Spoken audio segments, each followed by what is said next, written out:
My sister says I ruined her life, but she doesn't know the half of it. She doesn't know what I've done to keep our family's secret buried. And now, I think it's about to surface. Welcome to Reddit Toxic Family Telltales channel. New episode every day. My sister helped my parents destroy my face with illegal skin whitening cream. And that was the day I decided I was done with them for good. But 2 years later, that same sister came crawling back, terrified, begging me for help. See, my family. They are hands down the most racist people I've ever known. Growing up, summer wasn't about fun, running through sprinklers, or chasing ice cream trucks. No, for us it was about survival. Every time me or my older sister stepped out into the sun, my mom would count, literally count. And when we got home, each number on her little list meant one hard slap across the face. That was our reality. And mornings? They weren't cartoons and cereal. They were our mom rubbing cheap skin whitener from the Dollar Tree all over our bodies. Like we were dolls she was repainting. The whiter we looked, the better she treated us. Sick, I know. All I ever wanted was to just be a normal kid. But my sister? She went all in. She was the queen of whitewashing. I'll never forget how she set alarms every 2 hours through the night, so she'd be constantly sleep-deprived. Why? Because dark circles made her look paler. Who does that to themselves? And instead of worrying about her health, my parents treated her like royalty. Dresses, jewelry, anything she wanted. She was the golden child. Meanwhile, me? I tried to earn their love in other ways. Straight A's, cleaning the house top to bottom every weekend, massaging their feet like a little servant. And every time, they'd smile and say, "Thanks, honey. But if only you worked this hard on looking as pale and beautiful as your sister." That cut deeper than any slap. And then, for my 16th birthday, you want to know what my parents got me? Not a phone. Not a car. They shipped me literal bleach hair cream from Africa. I spent the whole day crying into this big teddy bear I had from Barnes & Noble. And that's when my sister walked into my room. She hugged me, and for a second, I thought maybe she'd tell me I was perfect as I was, that I was still her sister no matter what. But no, she looked at me. Her scalp burned raw from chemical straighteners, her eye bags like craters, and she said, "If I can look this beautiful, so can you." And the scary part? She meant it. So I gave in. I started wearing foundation 2 shades too light, always covering up my body. Not because I hated my skin or my curls, but because it made my parents happy. And at the time, I thought making them happy was all that mattered. Fast forward 6 years. I had just graduated from the University of Florida. I felt good. I'd started running, spending hours outdoors, embracing the skin and hair I was born with. I actually loved myself. And my boyfriend Carlos? He loved me too. He was half Puerto Rican, half Italian, and he got it. He knew the whole internalized racism thing, but he also passed as white, so I thought, maybe Thanksgiving with my parents wouldn't be a total disaster. I was wrong. When we got to my parents' house, hand in hand, I'd even toned my foundation lighter, just to soften the blow. But when the door opened, I froze. My sister stood there. Or at least someone who used to be my sister. She was pale, almost sickly, rail-thin. And when she saw us, she cried out, "Dios mío, what are you doing to our bloodline?" My heart shattered. Carlos squeezed my hand like, "We've got this." Meanwhile, tears were streaming down my face. My mom rushed over, fingers clawing at my bun to straighten my hair. Then she saw Carlos. Her mouth dropped open so wide I thought her jaw might snap. And then she sneered, "Ha! You almost had me thinking this monkey was really your boyfriend. But I get it. You're young, just playing around." She laughed like it was the funniest joke in the world. My dad grabbed me then, pulled me inside, and handed my sister a jar of skin bleaching cream. Only this wasn't the same stuff from when I was a kid. This one burned. The second it touched my skin, blisters spread across my face. I screamed, backing away. Carlos grabbed his phone and dialed the hospital, but my dad tried to fight him for it, shouting, "Pain is beauty. Arita will be beautiful." Meanwhile, my face felt like it was dipped in boiling hot sauce, again and again and again. By the time the ambulance arrived, my eyebrows were already gone. The next morning, after a skin grafting procedure, I woke up to Carlos kissing my hand, whispering that I was beautiful. For a moment, I believed him, but then I saw my phone. Dozens of missed calls and messages. The first voicemail? My mom, calling me a disappointment. The second? A threat. By the 10th, it was my sister begging, "Don't press charges. They're our parents. They just want what's best for us. Please, come home, we can fix this." Her voice sounded so hollow, defeated, like she'd stopped fighting years ago. Carlos sat beside me as I listened, his face darkening with every message. "Layla," he whispered, "this isn't normal. What they did to you is abuse. It's always been abuse." And hearing him say it out loud, it was like something finally snapped in me. All those years, I thought love had to be earned. That if I just tried harder, maybe I'd be enough. But love from family should have been unconditional. Instead, I let them poison me, literally and emotionally, while I blamed myself. That same day, a hospital social worker came by and asked about my burns. And for the first time in my life, I told someone everything. All of it. I can't share every detail here, but let's just say, that was the day I finally pressed charges. The social worker helped me file a police report, and my hands were shaking so badly, I could barely sign. The officer who took my statement, Ramirez, looked at me with these sad, tired eyes, like he'd seen this nightmare before. "You're doing the right thing," he said, and I wanted to believe him, even though guilt was eating me alive. But Carlos never left my side. He held my hand through every question, brought me food because, let's be real, hospital food is garbage. And when the nurses called him my husband, neither of us corrected them. For the first time in my life, I felt what real family could look like. A family that didn't hurt me, but healed me. My phone wouldn't stop buzzing. Every time I looked at the screen, there were more messages, calls from my parents, walls of texts from my sister. Eventually, I just turned the thing off. The doctor had already warned me that stress was slowing my recovery, and reading their words was like pouring gasoline on a fire. My mom's messages swung like a pendulum, 1 second threatening me, the next begging me to come home. My dad, on the other hand, wrote paragraphs about family loyalty and how I was betraying my heritage. The irony of him preaching about heritage while literally trying to bleach mine off my skin? Not lost on me. But the worst were from my sister, Elena. "They're going to take me away if you do this," she wrote. "Please, Isla, I need them. I don't know how to live any other way." And that cut deep because I knew exactly what she meant. When your whole sense of self is built around pleasing someone else, the idea of losing that structure feels like freefall. 3 days later, I got discharged.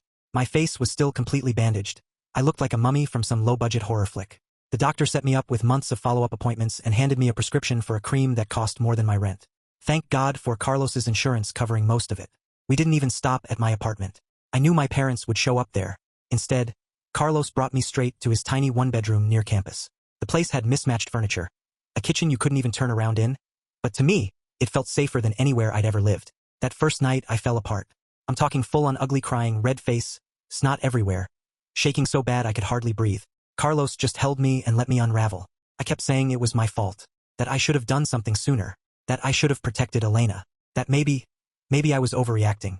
He didn't argue. He just listened, carefully brushed away tears so he wouldn't disturb the bandages. And then around 3 in the morning, when neither of us could sleep, I whispered, "The craziest part? A piece of me still wants them to love me." Saying it out loud felt so twisted, but it was the truth.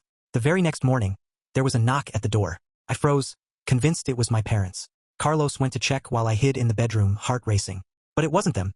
It was Officer Ramirez, along with a new officer I hadn't seen before, a woman named Chun. Ramirez got straight to the point. "We spoke with your parents. They're saying this was all a misunderstanding, that you had an allergic reaction to a normal beauty product." I just stared at him. Of course, that was their game. That had always been their game. Officer Chun asked if I had proof. Photos of the old slap marks? Any police reports from when I was a kid? Maybe the original packaging from the creams? My chest tightened. Who keeps souvenirs of their abuse? I had nothing, and I started to panic. That's when Carlos stepped up. "The hospital has the chemical analysis of what was on her skin. That should prove it wasn't a normal product." Chin nodded. "We'll request the report. In the meantime, we've issued a temporary restraining order. Your parents can't contact you or come near you." Relief hit me in waves, but it didn't last long. When they left, I powered on my phone again. 17 missed calls from my mom, 12 from my dad, 23 from Elena. The latest text from her made my stomach twist. "They're saying you're mentally unstable, that you've always made up stories for attention. They have pictures of you smiling at family events to prove it." I showed Carlos the message. My voice cracked. "They're going to twist everything. They're going to make it look like I'm the crazy one." He suggested I reach out to anyone who'd witnessed the abuse, anyone who could back me up. My mind went straight to Mrs. Patel, our old neighbor who used to let me hide at her place. Then to Mr. Thompson, my high school counselor, who once noticed the makeup caked over my bruises, but didn't press me when I lied. So I started making calls. Most people remembered something was off about my family, but no one had anything concrete. Mrs. Patel had moved to Arizona. Mr. Thompson had vague memories but no documentation. My hope was slipping when I got a text from an unknown number. "This is Jasmine from college. Carlos gave me your number. I have pictures from freshman year when you had those burns on your neck. Let me know if they'd help." I froze. I had completely forgotten. Back then, at a dorm party, my makeup had rubbed off and Jasmine had snapped some photos before I begged her to delete them. Turns out she hadn't. I called her instantly, and she promised to send them over. Meanwhile, Carlos was everything. He rearranged his job schedule to drive me to appointments. Cooked actual meals instead of the ramen I used to live on. Never complained about my stuff taking over his apartment.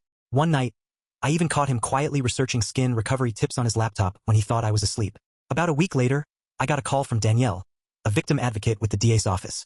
She told me they were considering charges but needed more info. They already had the hospital records and the chemical analysis. She explained that what was on my skin contained hydroquinone at levels way beyond legal limits. plus mercury compounds completely banned in the US. I wasn't shocked. My parents always hunted down the strongest, most dangerous products, convinced pain meant progress. But what did shock me was when Danielle said, "We also have a statement from your sister." My heart stopped. Elena gave a statement? Not exactly, Danielle said carefully. She's backing up your parents. She claims you've always been jealous of her relationship with them, that you're making this up for attention. I hung up the phone and hurled it across the room. Carlos rushed over as I sobbed into his chest. I was so tired of crying, but I couldn't stop. She's scared, he said gently. She still lives with them. She's saying what she has to say to survive. And deep down I knew he was right, but it still felt like a knife. Elena had been there for everything. She'd lived it. How could she deny it now? The next day I decided I couldn't just sit with that. I called her directly. To my shock, she answered. "Lila, you need to drop this?" She whispered, voice low like someone was listening. "They're furious. Dad smashed the coffee table yesterday. I've never seen him like this." I took a shaky breath. "Elena, they're still hurting you. Look at yourself. When was the last time you ate a full meal? Or slept through the night?" "I'm fine," she snapped. "I'm beautiful. Everyone says so." "You're disappearing," I told her softly. "Every time I see you, there's less of you left." Silence. For so long, I thought she'd hung up. Then she whispered, "I don't know how to be any other way." "Neither did I said. "But I'm learning. And you can too." She hung up after that. My next calls went straight to voicemail. I left her one last message, telling her I loved her, telling her that if she ever needed a way out, there was space for her with me and Carlos. I don't know if she'll ever take it, but at least she knows the door is open. The case against my parents crawled forward at a snail's pace. Endless paperwork, interviews, follow-ups, it felt like being stuck in limbo.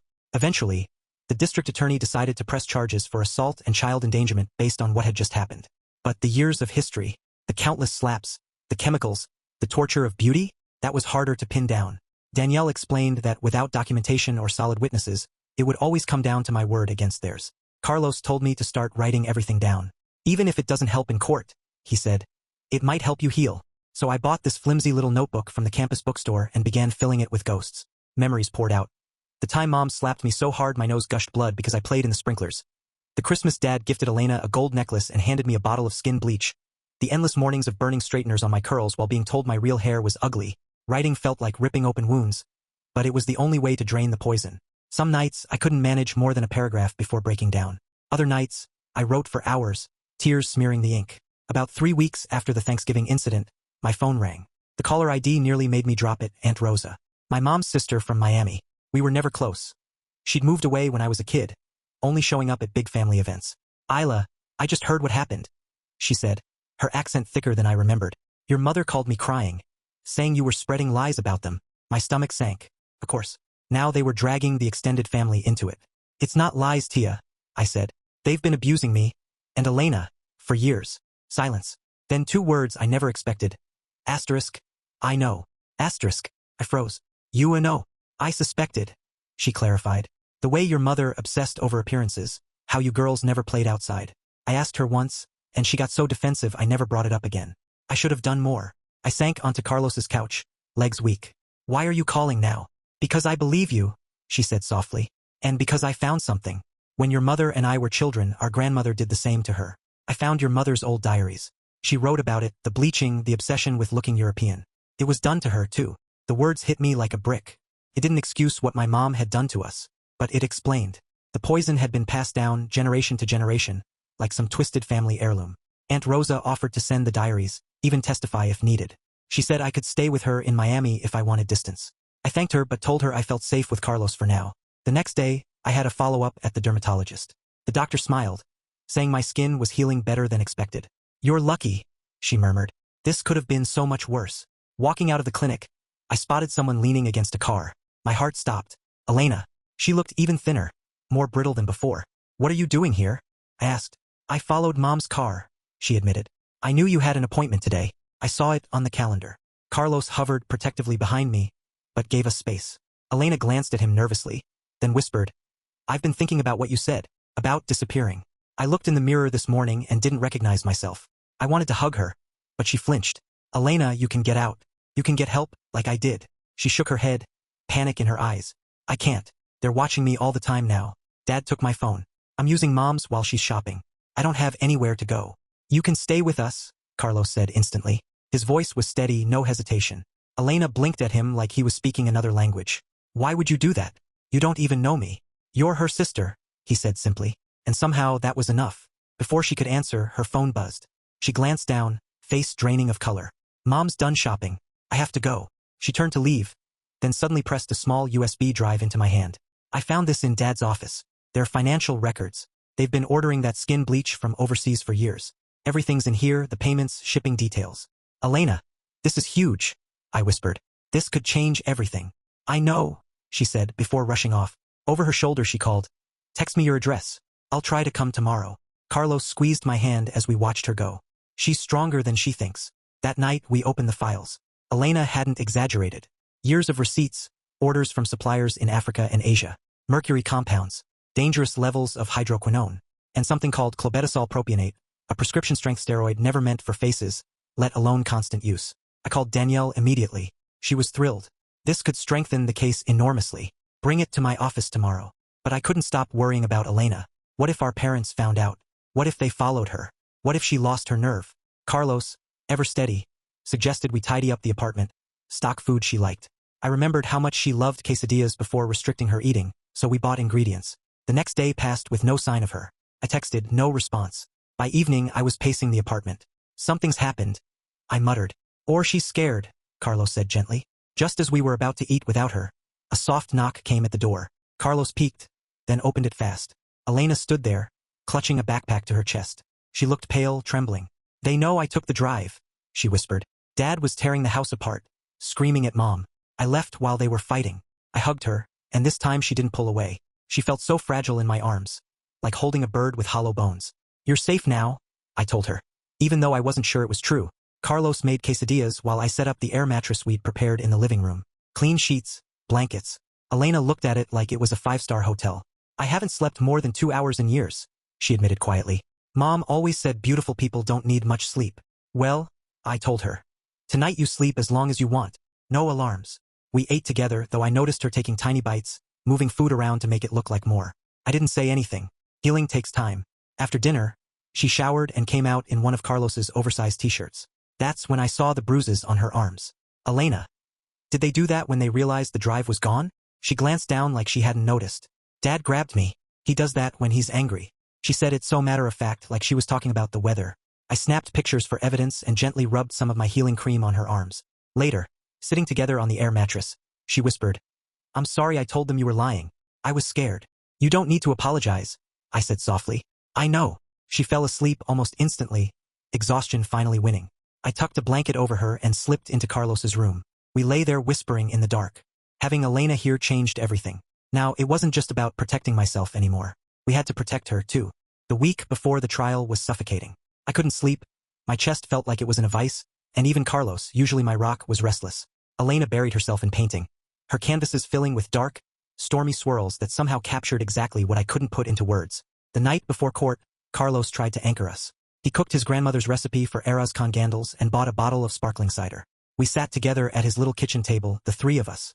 No matter what happens tomorrow, he said, raising his glass. You two are the bravest people I know. Whatever the outcome, we'll face it together. I looked at him, then at my sister, and felt something I hadn't in a long time, hope.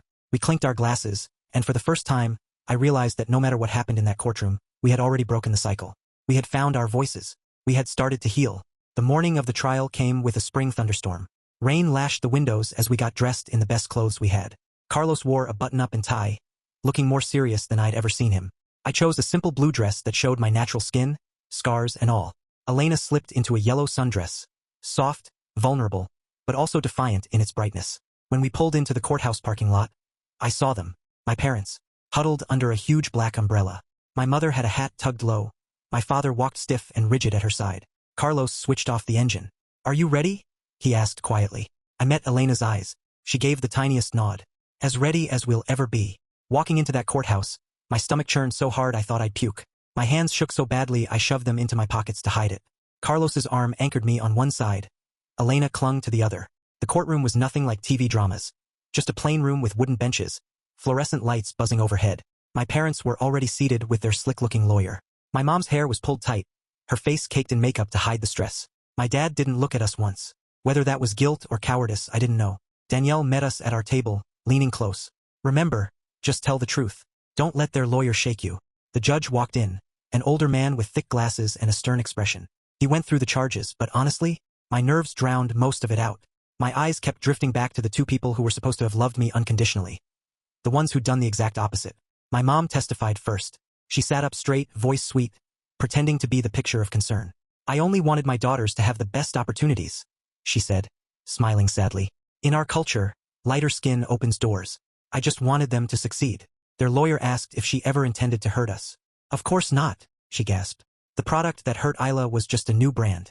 How could I have known she was allergic?" Then Danielle stood.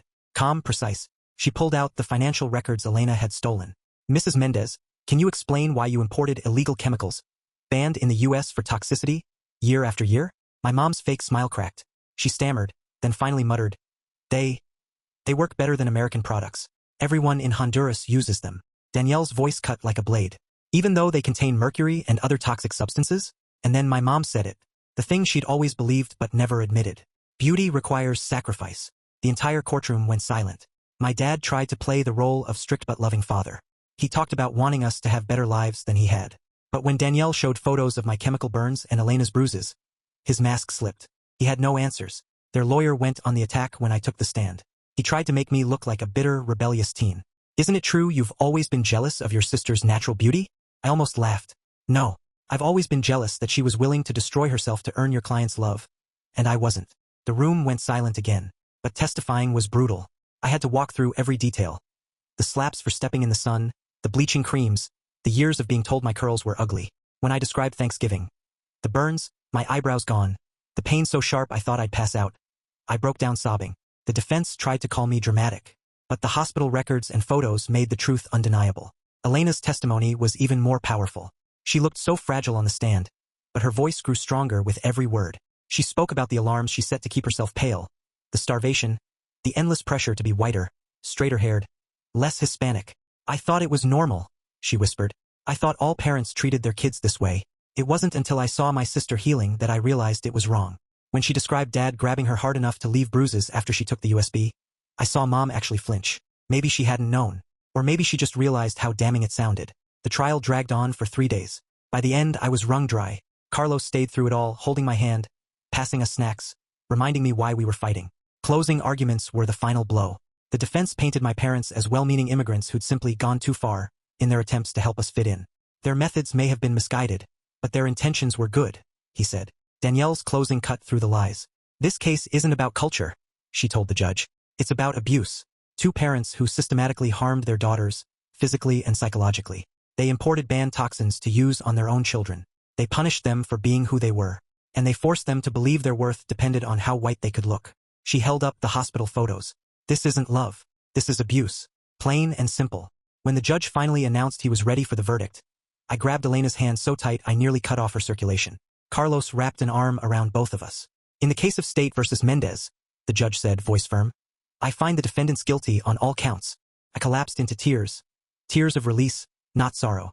Elena was crying too, her whole body trembling. Carlos held us both, his own eyes wet.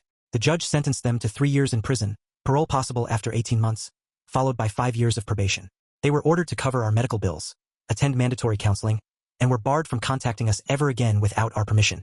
For the first time in my life, justice had finally found them. And for the first time in my life, I felt free. As the bailiff led my parents away, my mom glanced back at us. For a flicker of a second, I thought I saw regret in her eyes. But just as quickly, she turned away, her back stiff with pride or maybe anger. Couldn't tell which. Outside the courthouse, a crowd of reporters was waiting. Apparently, the case had drawn some local buzz because of how unusual the abuse was. Danielle guided us past them, shielding us from questions. We weren't ready to talk publicly, not yet. That night, we celebrated in the simplest way possible, pizza and ice cream in Carlos's cramped apartment. But it felt like the most important meal of my life. Elena ate an entire slice without calculating calories, without checking her skin in the mirror afterward. I wore a tank top that showed my brown skin and let my curls spring free. They were tiny victories. But to us, they were everything. "What happens now?" Elena asked softly, curled up on the couch. "Whatever we want," I told her. And for the first time in my life, I meant it. The months after the trial were a slow rebuild. Carlos's apartment was way too small for 3 people, so we started hunting for a bigger place. Elena got a part-time job at an art supply store, fitting. Considering she was rarely seen without a sketchpad these days, I focused on finishing my last semester of college. And therapy became a weekly lifeline for both of us. Some days were harder than others. I still woke up drenched in sweat from nightmares of the Thanksgiving incident. Elena still fought with her reflection and the old lies about beauty. But we were moving forward, one fragile step at a time.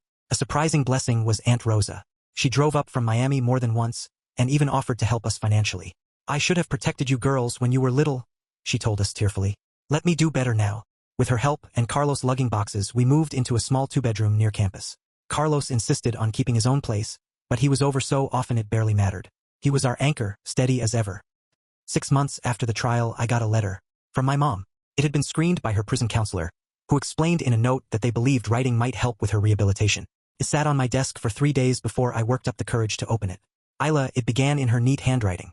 "I am writing to say I am sorry. The counselor here is helping me understand what I did to you. I was raised the same way by my grandmother, but that is no excuse. I hope someday you can forgive me, but I understand if you cannot." There was more, apologies tangled with excuses. I showed Elena. She read it silently, handed it back, and asked, "Do you believe her?" I shrugged. "I don't know. Maybe she means it. Maybe she's just writing what they want her to say. Are you going to respond?" "Not yet," I said finally. "Maybe someday, but I'm not ready." She nodded. "Me neither. Our dad never wrote." Aunt Rosa visited them once and told us he was still seething, blaming me for turning Elena and ruining the family. I wasn't surprised, but it still cut deep. Life carried on.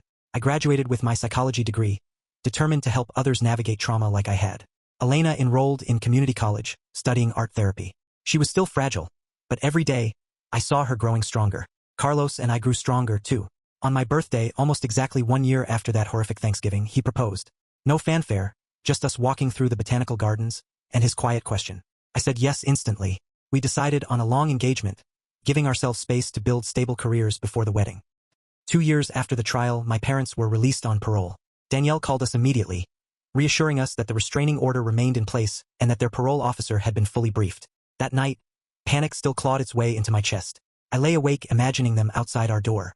Carlos stayed the night, sleeping on the couch to make us feel safe. They never came. Aunt Rosa later told us they'd moved to another part of the state. My mom kept writing over the years. Each letter sounded a little less like excuses and a little more like reflection. Eventually, I sent one short reply. "I'm okay. I'm not ready for more." That was it. Elena never responded at all. 3 years after the trial, Carlos and I got married in a small park under the shade of sprawling oak trees. Elena was my maid of honor, radiant in a dress that complemented her natural skin. She looked healthy, really healthy, for the first time in years. Aunt Rosa came, along with cousins who had bravely testified for us. Carlos's big, loud family embraced us fully. His mom hugged me and Elena like we'd always been her daughters. We didn't invite our parents. I thought about it, even talked it over with my therapist. But in the end, I wasn't ready to see them. Maybe someday, but not yet. The wedding wasn't extravagant, but it was everything I had dreamed of as a little girl. Not because of flowers or dresses or decorations, but because I was surrounded by people who loved me for exactly who I was. I wore my curls loose, woven with tiny white blossoms. My makeup was light, letting my true skin shine. The scars from the chemical burns were still there, faint but visible if you looked closely. And I didn't hide them, because they were proof of what I had survived, and of the life I had built after. Elena caught the bouquet at my wedding, her cheeks turning crimson when Carlos's cousin Ralph immediately asked her to dance. Those two had been tiptoeing around each other for months, always stealing glances, never brave enough to act. Watching her smile, watching her allow herself that moment of joy, felt like a victory. For so long, she hadn't even considered dating, too focused on survival, on healing. Now she was finally opening herself up to love. As Carlos and I swayed together for our first dance, I glanced around at the life we had built. It wasn't flawless. We still had scars, bad days, and shadows that lingered, but it was ours. Real. Honest. "What are you thinking about?" Carlos whispered, noticing the faraway look in my eyes. "Just how far we've come," I said. 3 years ago, I was in the hospital, half my face bandaged, and Elena was starving herself to please them. Now, look at us. He spun me gently, smiling. "You're the strongest person I know. You realize that, right?" I let out a laugh. "I don't feel strong most days." "That's what makes you strong," he said softly. "You keep going anyway." Life after the wedding settled into something that finally felt like peace. Carlos and I bought a little house with a patch of yard. I planted flowers, vegetables, just because I could. I let the sun touch my skin without counting minutes, without fear of punishment. Elena moved into her own apartment near campus, teaching art classes at the community college. She was still in therapy, still unlearning the lies about food and beauty, but she was thriving in ways I'd once thought impossible.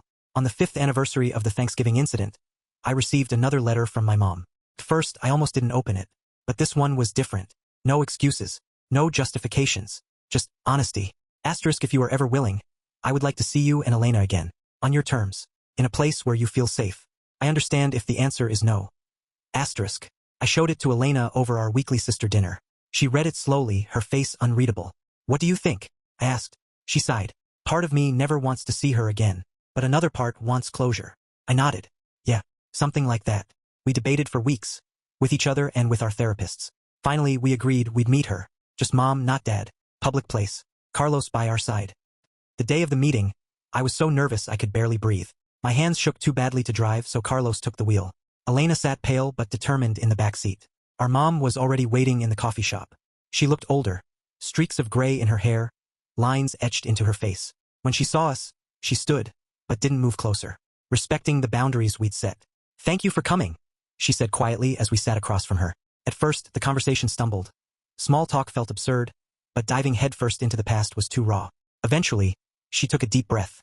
I want you both to know I understand now how wrong I was, she said, voice trembling. The counseling in prison. It opened my eyes.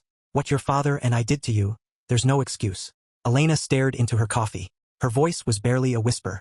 Why? Why did you hate how we looked so much? Tears welled in Mom's eyes. I didn't hate you. I hated myself.